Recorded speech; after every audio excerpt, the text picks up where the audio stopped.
I'm Scott Tibbles with the Investing News Network, and today I'm having another chat with Remi Piet, who is the Senior Director at America's Market Intelligence. Thank you for joining me, Remi.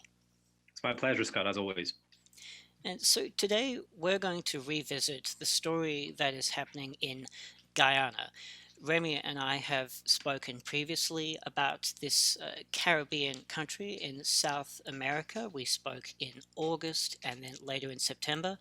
Previously, when Remi and I have talked about Guyana, we've talked about how it has the potential to be the new Qatar in energy, with the major oil company ExxonMobil planning to produce 120,000 barrels of oil per day starting in 2020. Now, that's quite a lot of oil to be shaking a stick at. And Guyana is in a very interesting position in regards to its future politically. So, Remi, can you talk to me a little bit about recent developments on the ground there, and really what's happening with with the way that Ghana is tracking, with first production set to be really on the horizon? Yeah, absolutely. I mean, first of all, maybe the comparison that we put together in August and September, we were talking about the new Qatar of energy here.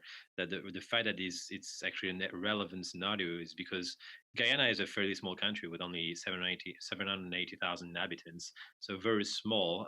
It's definitely the new findings in energy is going to be completely changing the structure of the economy of the country, and we're seeing and facing with a key challenges of development infrastructure, finding relevant resources and human resources for working on those fields, and all these issues actually make it very relevant to look at what had happened in Qatar like 15 years ago, of how these the finding of natural gas in the case of Qatar actually completely changed the structure of the country itself. In recent news in Guyana, I mean, we have probably, for you listeners, it might be interesting just to put a few numbers on the table here. We had talked in last interviews of the 120,000 barrels per day, which are supposed to be, first produced starting in Q1 of next year already. But when you're actually looking at the potential of the country itself, and even in the short term, we're not talking about 120,000 barrels a day. We're actually talking about 270,000 barrels a day, which is probably two, three more times that times more than what Trinidad and Tobago did at its peak in the 1970s. That's really showing you the importance of Guyana on the regional scene in terms of energy production, and those numbers of 270,000 barrels a day put it like as a key player in world energy output. The reason why we have this gap between 120,000 barrels and 270,000 barrels is that we're actually expecting that new finds will come on stream and will add those 220,000 barrels per day on those 150,000 barrels per day in around 2022. So those production in 2020 with first oil being produced in the next coming month will then be followed up by a series of adding up of production, especially because Exxon already has confirmed additional finds last month. Tullow is another player that has also confirmed new finds in the same region. You also have other players such as Repsol that are very active. So the recent discovery, the discovery they already talks about from Excel of this 120,000 barrels a day starting next year, will actually be followed up by a series of additional production from other players, thus making it even more important to understand Guyana and the potential that it has in terms of oil production and the impact that it will have in terms of needs of infrastructure and the structuring of energy companies or logistics companies that will invest in the countries in the coming weeks and months. Okay, and so ExxonMobil is obviously a very large American company. Where are the other companies coming from? Are they mostly American and European, or are they from all over? Well, they're fairly from all over, when mostly, obviously, Western companies because of the recent history of Guyana. But you do have Tullow that is there. You have Repsol, so that's a Spanish company, also invested there. You do have regional players from Trinidad, Tobago, more onto other sectors of the energy production and transformation that are very much invested in Guyana.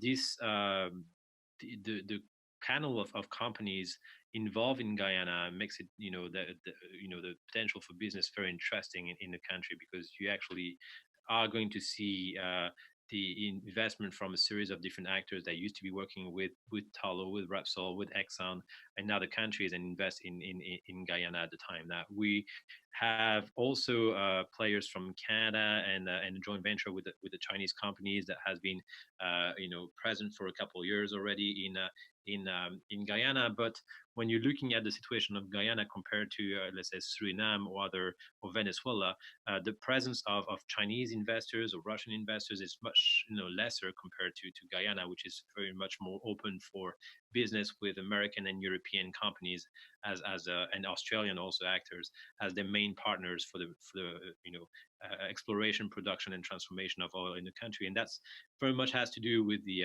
current political situation, and we probably will talk a little later of the upcoming elections. But you have an administration that is led by President Granger for the last 3 years that has actually been very cautious about the way and the partners that were selected for developments in the country. Exxon has been the historical partner of the country also in terms of exploration rights, but you see a very responsible approach to selecting partners, but also to managing the funds that would be generating through the production of oil in the country, with a development of national reserve funds that is very much following the structure of the sovereign wealth funds that you've seen in Norway and other responsible energy players around the world, trying to avoid as much as possible the oil curse or Dutch disease impact on the rest of the economy in the country, which is right now one of the poorest country in the Western Hemisphere.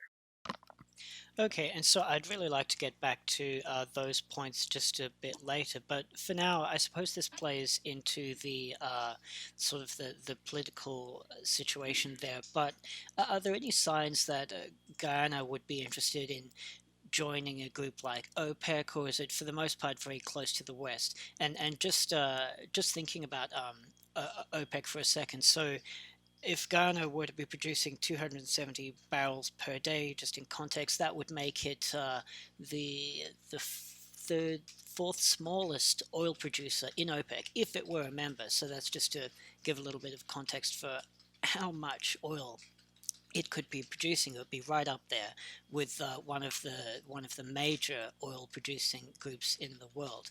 So I suppose a question to come from that is, we've spoken previously about Ghana heading towards a Chinese interest or heading towards Western interest. Is what are we thinking of the current direction that the country is headed in? Well, right now there's no talks of Guyana joining OPEC. I mean, there's the development of the energy industry in Guyana has been very much made hand in hands with Exxon and other American actors. The government is very strongly advised by different European banks in a transfer the putting together of the sovereign wealth funds and trying to manage the whole policy in terms of the impact it has on fiscal spending and how to invest it into critical social and infrastructure needs across the country. The way that it's developed, the way that you're starting to see the different actors operating in Guyana in terms of policy making, in terms of strategy for channeling let's say new revenues for investment is not the traditional play that OPEC members have, and that's not something that is currently on the agenda for Guyana. Now, if obviously if you had in the upcoming elections the return of the PPP, so the Indo-Caribbean party back into office, then the very much pro-West stance of the new AFC coalition right now might actually just be questioned, and there might be additional new strategies in terms of what would be the geopolitical alliances that Guyana might put together with other actors and maybe with other countries. But as of today, and if this current administration were to be have a new mandate after the upcoming elections, you would probably see Guyana stick with its strategies of working as a Caribbean actors inside CARICOM and as a member of the Western Hemisphere outside of OPEC structure, and working with foreign investment from Western majors in across the economy and the country today. Just as a reminder, we are in a situation where the Granger administration was enjoying a very short majority in Congress until mid last year, just one seat difference that allowed it to rule the country. The change in when one of the congressmen actually did not vote the confidence to the government, that there were some allegation that of corruption that made him potentially have his vote swung to the opposition. So this is still ongoing with a current investigation. But as a result, we do have a situation where the government is in office without enjoying a support from the parliament and without having enjoyed a vote of confidence. And so, as a constitutional rule, there should have been elections already in Guyana to see where to just form a new government and new majority in Congress. This has not happened yet for a series of reasons. First of all, as I said, these corruption allegations were put in investigated to try to see if this change of majority was something that should be revisited, and also because of a series of institutional blockage inside even the authority organizing elections and so on. This is now being settled, and there's talks of having the elections before the end of this year. And as I said, I mean, this the traditional antagonism between the Afro-Caribbean AFCF New Coalition and the Indo-Caribbean PPP party will probably decide the the future in terms of alliances being signed between Guyana and India or China or Russia, or on the other side with Guyana staying inside the Western influence. But even if the PPP were to actually come back to power, I think there's a growing understanding inside Guyana that the way that the Grand administration has managed the arrival of new revenues, and has had a very, let's say, responsible approach to developing a sovereign wealth funds, to making sure that there's no or limited impact, Dutch disease like impact on the economy, is something that has been recognized. But there's also a strong expectations from the population that is waiting for those new revenues. I mean, these dates of 2020, 2021, arrival of new important revenues is something that has created a lot of expectation and impatience among the population for the economy to be boosted and benefiting from it. Okay, and so just on the general election, so according to the Guyanese leader, the election would be held on the 2nd of March in 2020, but as you've just said, that it could well be before the end of the year. And for viewers, the footage of the response in Parliament of the vote of no confidence is very, very interesting to see. They were clearly not expecting to lose that vote.